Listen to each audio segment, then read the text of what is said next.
Super Supportive by Sleyca. Chapter 188. Know Thyself. A large cargo delivery drone shaped like a helicopter headed toward the eastern tip of the Apex Crescent, following the flight path it had been assigned over a landscape marked with evidence of both ruin and recovery. As it approached Sanjiao Beach, most signs of human habitation below it disappeared. Land was being readied for new construction, but for now, the one neighborhood that had been untouched by the disaster stood by itself. From the drone's altitude, the town square at the center of it was a vibrant green postage stamp, surrounded by dollhouses. The manufacturing facilities, the workshops, and the community center around the perimeter were all whole as well. Something Greek was written on the roof of the largest building, irrelevant to the drone, but a source of curiosity for human viewers. The letters stood out like a legible, three-dimensional marble sculpture from every angle. The drone began its descent, and at the sound of its approach, the only person currently enjoying the square looked up. She was a gaunt young woman, kneeling beside a chubby golden retriever so that she could rub his belly.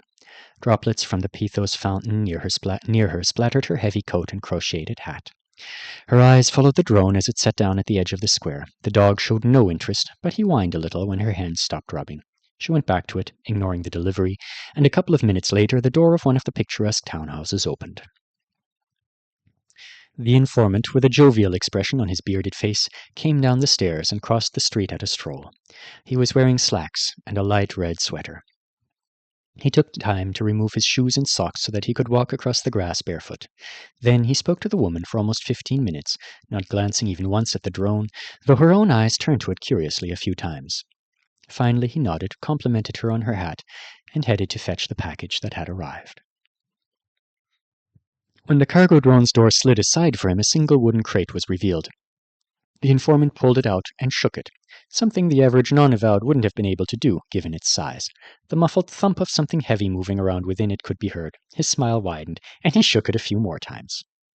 "Handle with care" was stamped in white letters on the side. On the short walk back to his house, he managed to flip the crate twice, and once he sat down on top of it to have a lengthy discussion with one of the current residents of his neighborhood. The right had a question about the feasibility of purchasing a component for his latest project from Fituna Avowed, instead of trying to have it crafted by one of his fellow Anesidorans. "Everything is possible," the informant replied in Mandarin. "I'll make sure you receive what you need." He watched his employee head down the street, then lifted the crate again and carried it up the front steps into his house. He placed it in the sitting room beside a dog bed that was the same shade of olive as the low sofa and almost as large. Then he knocked on the lid a few times and waited. The crate rocked sideways. With a crack and a shriek of protest from the lid and the metal tabs that failed to hold it in place, a woman stood up as gracefully as if she hadn't just splintered plywood with the top of her dark blonde head. She was wearing a torso-hugging long-sleeved black shirt and leggings. Her own smile was unperturbed as it met her host's. "Elias, it's been too long since you've had me over, so I invited myself. I hope you don't mind." "Of course not." He offered her a hand as she stepped from the crate. "I've already ordered a coffee cake for us." "That sounds perfect," said Aulia Velra. "Haven't had a decent meal since I loaned my chef to Matadero." "All in black," Elias noted as Aulia's boat shoes touched the edge of a pale wool rug. "You're showing off too much of your stunning figure to be in mourning. Have you come to burgle?" "Is there still a 10 million Argold prize for stealing from you without being caught?" "Always." She stepped over the sofa and sat down, letting her arms stretch outward along the back. "Do you have to shake my little traveling box so much?" "Did you have to arrive by crate?" he countered. "I haven't heard that you're wanted by the law, in the official sense."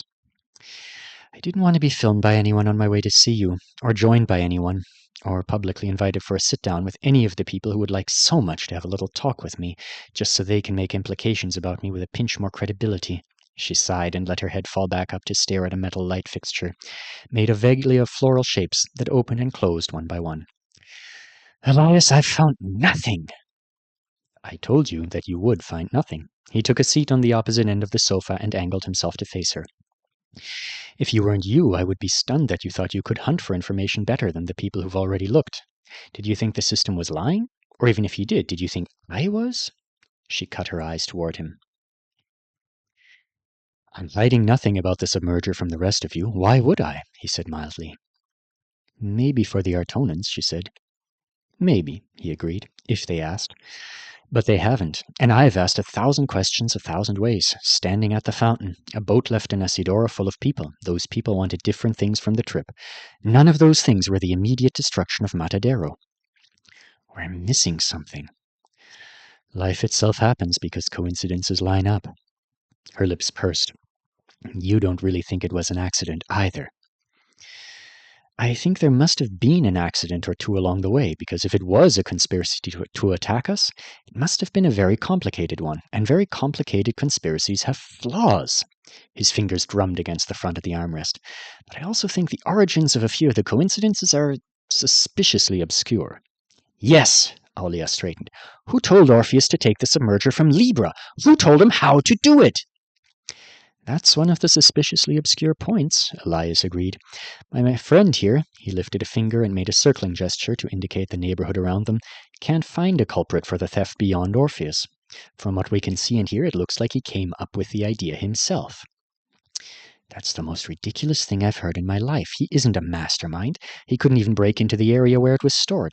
He's tried before because he knows there are things of value in there, but he tries with as much effort as he puts into everything else. He rattles knobs and bangs on walls with his fists for a couple of minutes. Then he goes away to look through all the first aid kits so he can guzzle the potions inside them, like usual. That doesn't change the fact that every question I ask in that direction has no conclusion other than him. My records show he went to sleep one night in New Sybaris with a woman who later complained to a friend wearing an Infogear watch that he'd hired her for the whole evening and failed to give her the word chain he'd promised. He was probably too high to figure it out, Alia spat. He enjoys having no self-control. I swear, I think he...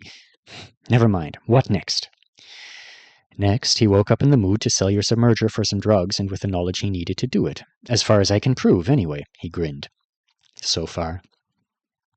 She made a sound of disgust. You're enjoying this, aren't you? Archie accuses me of the same thing.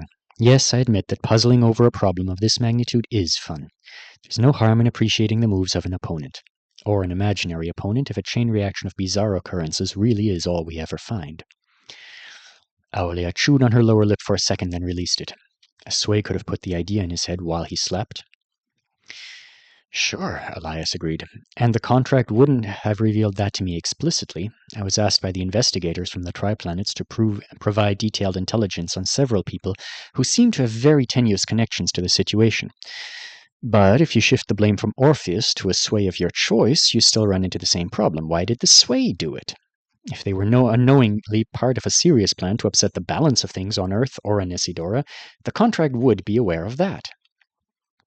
Obviously, it made a mistake. If it did, we all did, he said. My creation, the system, all the Avowed who knows around looking to stop trouble, and all the wizards, too. Meditate on that while I go make coffee. Our cake is here.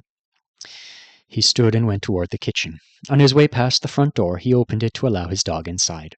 The retriever was wagging his tail and carrying a pink cake box in his mouth by the twine that wrapped it. Elias praised him profusely, then pointed toward Aulia, who was watching with an arched brow.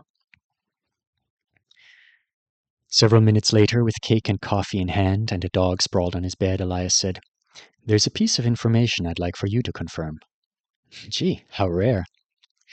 You've said that Orpheus has forgotten most of the thoughts and interactions that led to our current mystery. I assume that the truth is he never remembered them in the first place? He's fond of trading away his ability to recall information, yes, Aulia said bitterly. Sustaining a few mind-altering chains may be the only contribution he's made to the universe.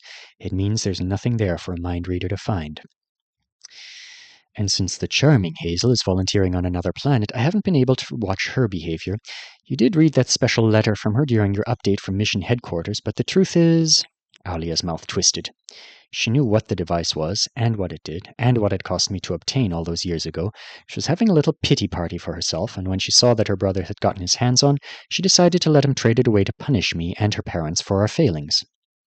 There was a pause. You're sure? Elias asked. Yes, I'm sure. Do you think she planned an assault on an Isidora? No, said Elias. She doesn't strike me as someone capable of orchestrating a cool-headed plot that would have involved the careful manipulation of multiple people. I ask because one of the more likely possibilities, in my opinion, is if that there was a scheme, it must have originated with someone who isn't on Earth right now, or someone who spends long stretches of time away. If you want to hide your intentions from the system, the best way to do it is probably not to be around one too much, or to be around one that knows you less well than your native one. He plucked a walnut from his piece of cake and ate it. I'm suggesting that someone like that might have whispered an idea or two in Hazel's ear while her ear was off planet when a system was a little less attuned to Earth protecting, might have found the words unremarkable. He blew on his coffee. Maybe Orpheus stole the merger because his sister somehow suggested it. Maybe she suggested it because someone she met in the course of her work on the Triplanets provided a sympathetic ear and put the idea in her head. Aulia was frowning deeply. Elias shrugged. With no answers, I'm falling back on imagining ways it could be done. This is just one of several possibilities I came up with. Our contract doesn't know everything, but it can usually find out what it thinks it needs to know. If someone were going to play a trick on it, I think they might want to do it by using another person with innocent, or innocent enough, intentions, who didn't realize they'd become the Trojan horse. Aulia ate and drank, staring off into space for a while. No, she said finally. You don't think it would work? It might, but not with Hazel. I know the people she regularly interacts with on the Triplanets. None of them would want to do this, and none of them would understand everything they would need to about human nature in order to make deliberate attacks on Matadero through such convoluted methods. Hazel was only an example of a possible avenue, one I wanted to cross off my personal list. Do you think I could... What do you want me to do, implant one of your keys in her hip so you can hear every word she says? That would show real commitment to your cause as Anesidora's protector, he said brightly. Aulia frowned. I'll bring her to you for a discussion. You can use lie detection methods. She does owe you a favor. Surprisingly few people have queried about Manon Barre, he said. And all of them have reason to assume that the lack of information about her was purchased by her. A hazard of her personality type. What were you thinking when you hired her? Aulia didn't answer. Did she even acquire anything worthwhile for you, or was it a few interesting baubles, a few insights? Less than I hoped, she said in a brusque voice. I came here to barter for your services. Do tell. I want to question people. Which people? Aulia stared at him. All of them. Anyone we know who was involved. At the rate this is going, I'll have a little choice but to cast blame on SAL. You have the choice not to do that. After all, you're not sure they're to blame. They're not innocent. That was a sizable bomb they had with them. He fixed his attention on his cake.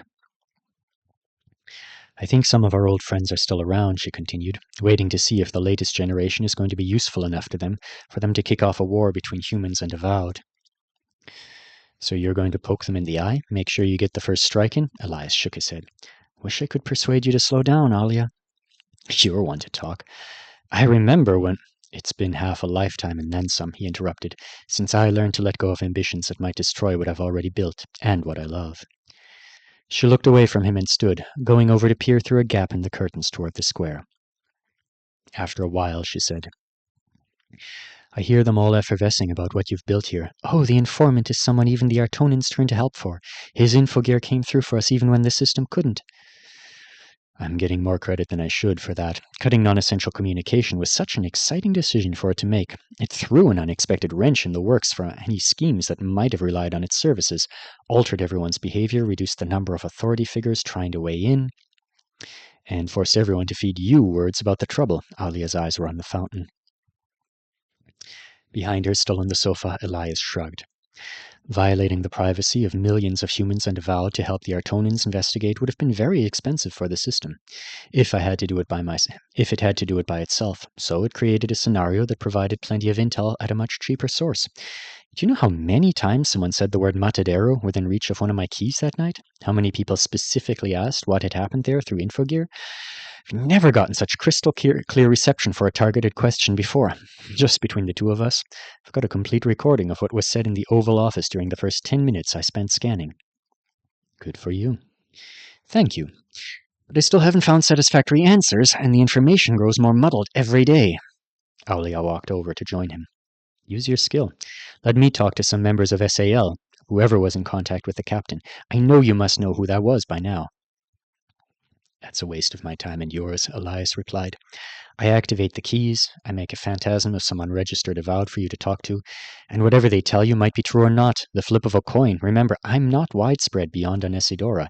Any unregistered smart enough to arrange for your own great-grandson to steal from you is smart enough not to be around Infogear unless they're trying to get my attention or send misinformation. And let me speak to the captain of the boat and the one who killed him. The teenagers, all of them who were on board. He blinked at her. How many keys with unadulterated records of those people do you think I have left? And it's not necessary. The Artonans interviewed the phantasms of all of them in the aftermath, and I did my own investigating. I'm much too close to burning through the keys I've set aside, and I might want to ask my own questions of them in the future. You can speak to the versions of them I've stored, and I don't want to talk to a machine that thinks it knows how a person would behave. I want to speak to your skill, your gift, to magic. He set aside his half-dunked coffee and rubbed a hand over his chin, like he was considering something. Alia's lips tipped upward. No, Elias said. She started to protest. No, he said, because I have very methodical approaches to talking to the phantasms. Questions are carefully planned in advance, so not a single moment is wasted. You'll ask them whatever your gut instinct and your faith tells you in the moment. I know you think I'm some kind of woo-woo woman, she said after a beat. Yes, but you're my favorite woo-woo woman. However, I haven't been doing badly blazing my own path forward. I'm sure you'll agree. The past year hasn't been your finest, he said delicately. Growing pains from a few family members proving more of a bother than expected. In a few years they'll all laugh about it. His voice was dry. Make peace with it and learn that most of their dissatisfaction are their own faults, not mine, she said. At least let me talk to the one who bought the submerger, Jacob Moore. My connection to Orpheus may prompt the universe to reveal something. No, and this time it's not just because I'm saving keys for my own future use. I can tell what kind of mood you're in, and I know you're not asking me to use my skill through MBF. I still can't believe you changed its name. He shrugged. MBF decided it didn't like being called the All-Seeker, or anything else I came up with. And unless I'm mistaken, you came today to ask me to use my skill in the normal way, then you and I have no path to an agreement about this. Alia crossed her arms over her chest and sat back, staring him down. Her neutral expression was marred only by the rapid tapping of an index finger against her own elbow. I'm more patient than you are now, Elias said eventually. You might as well say what you want to, instead of having a staring contest with me. If you were as patient as you think, you wouldn't have spoken first, she said, her voice turning irritable. Elias, that skill has been costly for you, I know that. But you used it to revel in it anyway. This new normal way isn't normal at all.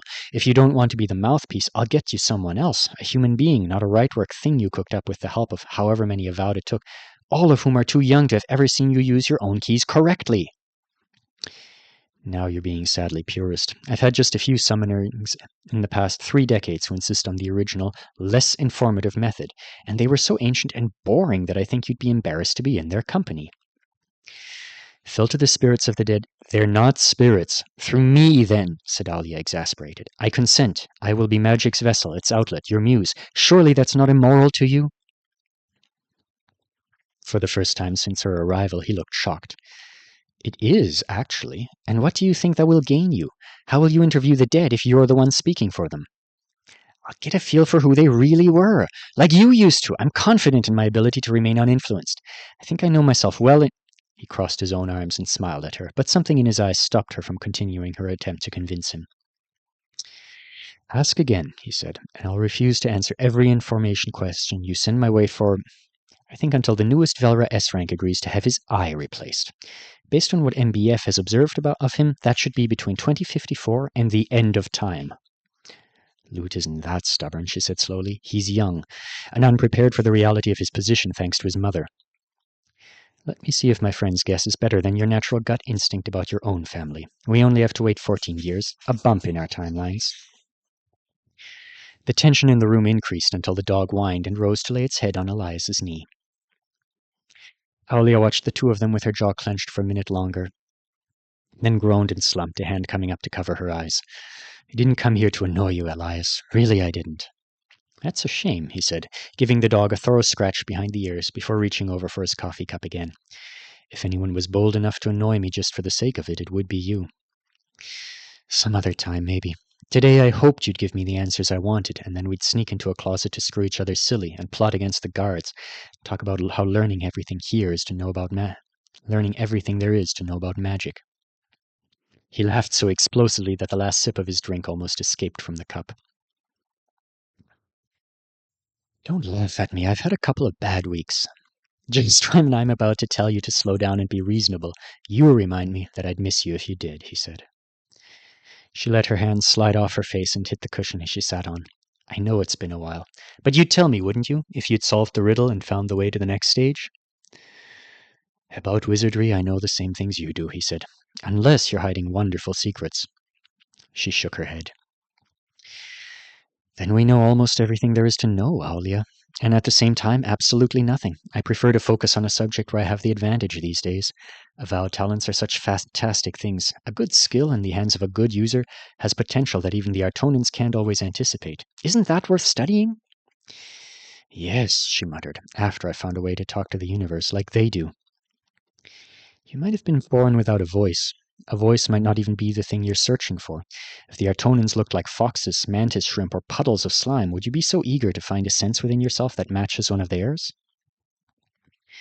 If it would give me access to all that magic can do, I would. She was staring up at the light fixture again. I always thought it was meant to be me. My rank, of course, my sense for magic even more so, my position within the palace. Most knowledgeable people would consider that one a major handicap. I did once, you remember, but I've worked my way in, and our place at the palace will protect me when the time comes. When I finally cross the threshold, it all lines up.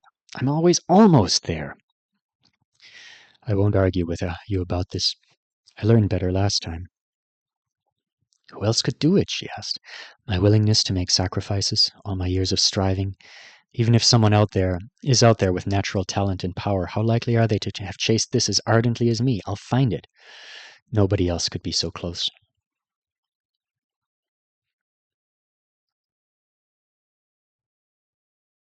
Golden thanked Cappuccino Girl, who kept looking around the crowded coffee shop like she suspected a certain knight might have come along with him this afternoon and accepted the iced hibiscus tea he'd ordered.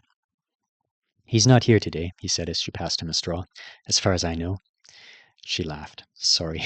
He was nice enough, though, right? Isn't he? She was speaking quietly. Very, Alden agreed. If he comes back, I was thinking Yuan Yuan might be good for him. I make a great one. Should I tell him you hope he comes back? No, God, of course not. I mean, just in case. Okay. Take your tea. Next customer, not you, Rosalind. I can tell you're just going to stare at the menu for 5 more minutes. Guy who always orders oat milk with caramel and hazelnuts. It's your turn. Alden got out of the way and headed to Garden Hall, noticing how more eyes than usual turned towards him, and more whispers seemed to follow in his wake. Nobody's talking about my radish drop anymore, he thought, but Thanksgiving is catching a lot of mentions. More than it should have been, maybe. He'd left the Nonagon parked at the dorm, hoping that walking around with everyone else would be a blendy thing to do, especially since the campus was a sea of school uniforms now. But people he didn't recognize at all kept coming up to him to say, Hey, it's you. How about Thanksgiving? Great holiday. Welcome to Salina North. Most of them didn't mention the commendation at all. The few who did inevitably said something that made him mildly uncomfortable. But it wasn't like they were being terrible. Nobody's been too rude. There's just a lot of badly disguised curiosity. Maybe I should stop being surprised that most people have self-control in person. Real life isn't as bad as the internet, thankfully. To keep himself from watching all the people who were watching him, he focused on his preserved burden. Sorry, Vandy, he thought, peeking at the edge of a golden spiral of enchantment that was just visible to him if he looked under the cuff of his jacket sleeve. He'd pulled it from a temper sphere he'd gotten Bobby to entrust him with before leaving North of North. This isn't one you could have spotted no matter how thoroughly you check my pockets. He'd caught her studying him more than once during Intro to Other Worlds. The good thing about carrying around the invisibility enchantment for the afternoon was that he could tire his skill by an appropriate amount before the start of gym class.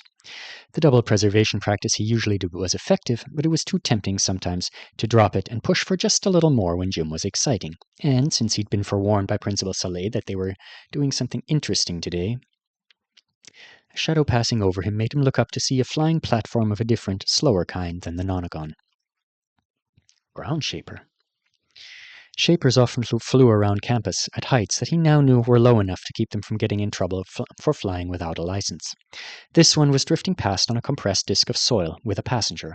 Alden recognized them after only a couple of seconds. Maricel. And Marcia? He hadn't caught more than a glimpse of Maricel Alcantara over the past days. Not in person, at least. He'd seen more of her on the news, though, usually accompanied by Fragment and doing clean-up work. When he'd passed through the garden hall common area earlier, the television had been turned to a channel that was showing a clip of her meeting with her whole family at a magic conference table that made it look like they were all sitting together at the same room instead of being a world apart. He'd watched briefly while they talked about how proud they were of her. It had looked like a heartwarming, happy meeting, but the careful orchestration of it made it feel just a little off. Now there she was, focusing on her shaping to keep her dirt compressed, and aloft, both hands in motion while Marcia stood beside her chatting cheerfully. Alden thought he caught the phrase, "More like superlatives, finally!" But whatever it was Marcia was comparing to the school's S-rank club, he didn't know. Thinking it might be good to catch up to Maricel and talk to her for a minute, just to resolve lingering worries for both of them, he sped up. He intended to catch her before she went into the dorm, hopefully apart from Marcia. She's probably like to know that I'm not going to contradict the image that's being built up for her, right? And I'd like to make sure my name doesn't come up in some half-truth connected to Jacob and the other people on that boat. Even Maricel saying something like, "And when I found out Jacob was running away, the only person I told other than the teachers in Skysea was Alden Thorne," in an interview could land him somewhere between even weirder than he was now. He seriously disliked the idea of being rebranded as a model Globie who encourages other new avowed to love Anesidora as much as he did, for the good of humanity, superhumanity, and peace on Earth. That seemed to be the direction they were going with Maricel's protective or corrective new image. It doesn't seem that likely to happen, since nobody has pushed me that way yet. Being Thanksgiving Guy and General Ashurdy's favorite commended moon rabbit probably makes it hard to slap another label on me, right? But being Mr. Good and Lawful Globie Citizen could be a problem, mainly because he didn't think the right way to fit into that mold. Lying about it would be, and not lying about it would land trouble on me. He didn't get a chance to talk to Maricel, though. He arrived in time to see Marcia jump off the dirt disc from 2 stories up and land easily on the sidewalk that led to her dorm. Before her feet hit the ground, Maricel had risen, picked up speed, and headed for Selena Circle. Alden glanced at the nonagon parked on the roof above his room. He started to lift the finger with a ring on it, then stopped. Chasing her down wouldn't be subtle. He shot her a text instead, saying he'd like to talk when she wasn't too busy. When she didn't text back right away, he turned and went through the automatic doors. In the common area, a first-year student from one of the other acceptance cycles waved at him from a table, beaming like they knew each other. Maybe we do? Met like 100 new people during the Thanksgiving madness. They've blurred together. Before he could be captured and socialized with, he waved back, leapt toward the staircase, and hurried up to his apartment. He seemed to have the place to himself, and this time blocked before gym was supposed to be his study hall. During study hall, he thought, slurping the bright, acidic tea through the straw and then raising his cup to acknowledge the polar bear watching him from the end of the hall, "We get to study magic." He stepped into his room and closed the door behind him. Alden couldn't yet hold an enchantment and give his undivided attention to a spell he was trying to figure out, especially not if he wore the earring or if there was a risk of setting the building on fire, and his skill was pretty fatigued already, so he let the Temper Sphere invisibility enchantment go by pulling it off his arm and laying it on top of his cup, which disappeared. "Oh, it's better than I expected," he thought, blinking in surprise. He'd guessed it would be a very weak camouflaging effect, definitely not something worse than he'd gotten when he tried it out on Victor's fuzzy cat toy, because that had been an appropriately sized sphere. But this was an improvement. The cup and the tea inside it were invisible, except for the place where the words Café Forthright were stamped on the side. The words looked like they were floating there, and so did the top half of the yellow straw where it stuck out of the cup lid. He pulled the straw out curiously and found that he could see his drink through the hole left in the invisible lid. Fascinated, and more excited than he had been during the previous similar experiments, he watched the seconds on his interface clock tick by. At 50, there was a discernible cup-shaped something in his hand, and by 52, it was back to normal. He stuck the straw back on and took a victory sip, thinking about why it had worked better. He swallowed. "Transparency," he said to the smiling wombat that stood on the cheaper of the 2 learning cushions on the room. "Possibly transparent containers specifically? That's what the cup has in common with a Temper Sphere." Glassish ball that held glitter sand. Plastic cup that held tea. My ponchos are clear plastic. Clear plastic body containers. A lot bigger than a cup, though. I wonder if temper spheres come in sizes. He set his cup on the desk and dropped his ball on the rolling chair. Then he changed out of his uniform and into a t-shirt for comfort. A system request had his spellbook appearing beside his tea at the same time as his auri had slipped down his bicep, over his elbow, and across his forearm into his fingers. The nights on Thagund last forever, he said, taking his place beside the stuffed animal that was the first toy his parents had bought him in Chicago, and the last. He opened Juan Tel's art to his living leaf bookmark, wondering for the dozenth time if he should try rooting it in a cup of water or a pot of dirt instead of using it as a page marker, and he looked down at the flashlight spell he'd modified the other night when he woke from the dream about going to fetch the car. Bokobovs have this bioluminescent rule that helps them see each other and everything else just well enough to get by. Very weird. Good for them. I don't have that. So... He held the Aureate up and wove his fingers into it in the starting position. Around him, reality felt almost attentive. He thought he was imagining that, but he liked imagining it. He, himself, stretched in a way. It was as if, after a day of being quiet and staying in his spot and playing only within the rules that formed the folds and corners of his skill, he was finally moving to claim something new. Call the memory of light toward the symbol of the lantern, carefully this time, controlled, focused. Let's do some magic.